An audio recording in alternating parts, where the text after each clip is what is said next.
Hai Sobat Mediva, semoga sehat lahir batin dan semoga selalu dalam lindungan Allah Subhanahu wa Ta'ala. Amin amin ya robbal alamin.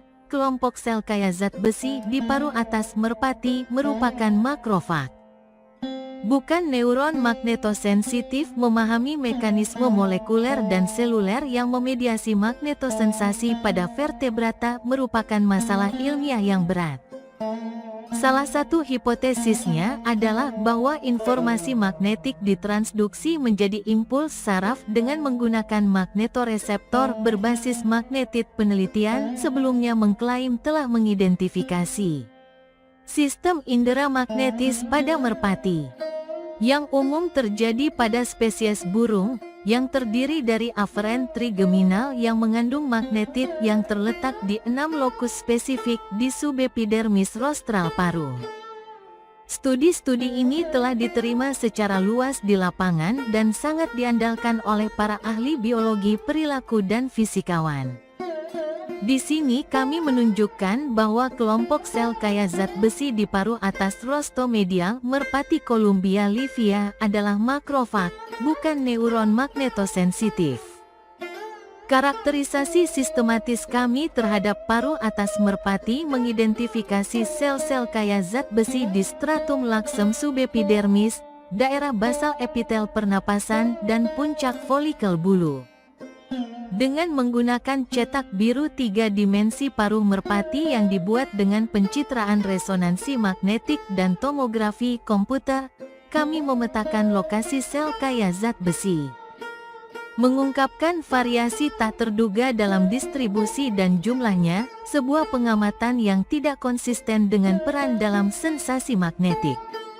Analisis ultrastruktur sel-sel ini, yang tidak unik pada paruh, menunjukkan bahwa arsitektur subselulernya mencakup butiran mirip ferritin, siderosom, hemosiderin, dan filopodia, karakteristik makrofag kaya zat besi.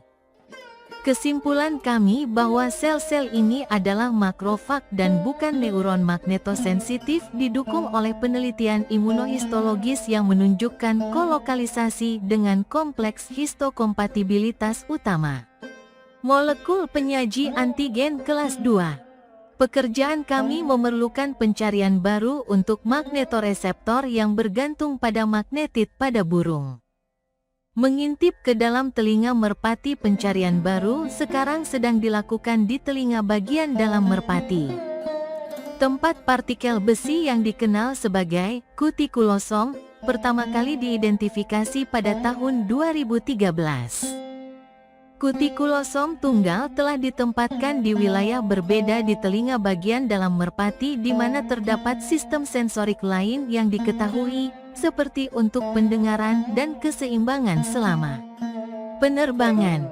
Secara teori, jika ada sistem penginderaan magnetis pada merpati, maka harus ditempatkan dekat dengan sistem sensorik lainnya.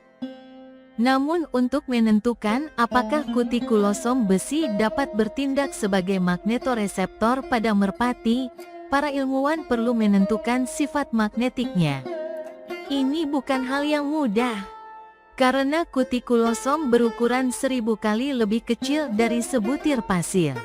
Terlebih lagi, mereka hanya ditemukan di 30% sel rambut di telinga bagian dalam, sehingga sulit untuk diidentifikasi dan dikarakterisasi.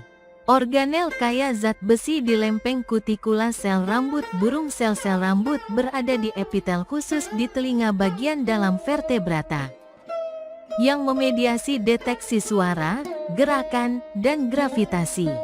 Transduksi rangsangan ini menjadi impuls saraf memerlukan pembelokan stereosilia, yang distabilkan oleh pelat kutikula yang kaya aktin.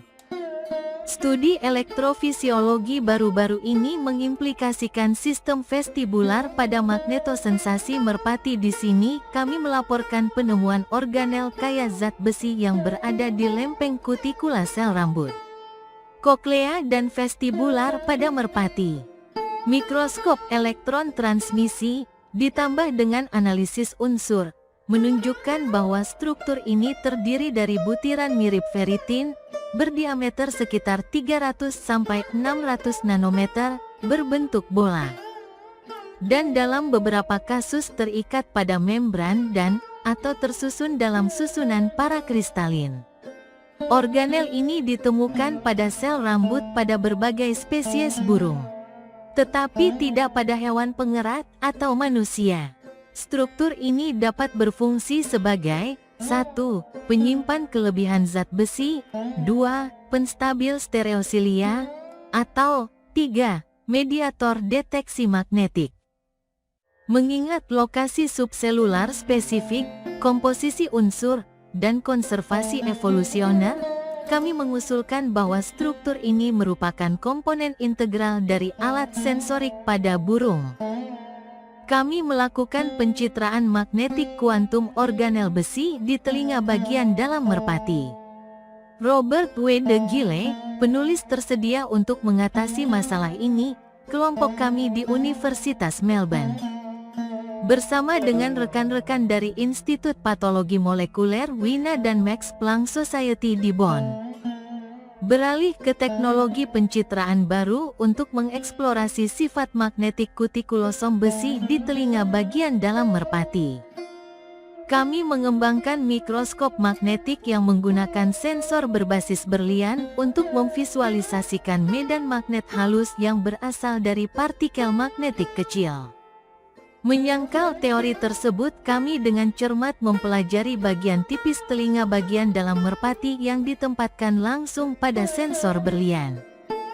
Dengan menerapkan medan magnet dengan kekuatan yang berbeda-beda pada jaringan, kami dapat mengukur kerentanan magnetik kutikulosom tunggal.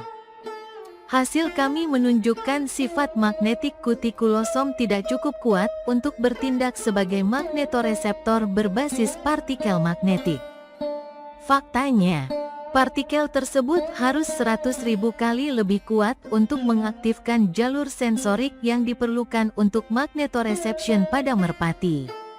Namun, meskipun pencarian magnetoreseptor yang sulit dipahami masih belum berhasil, kami sangat gembira dengan potensi teknologi mikroskop magnetik ini.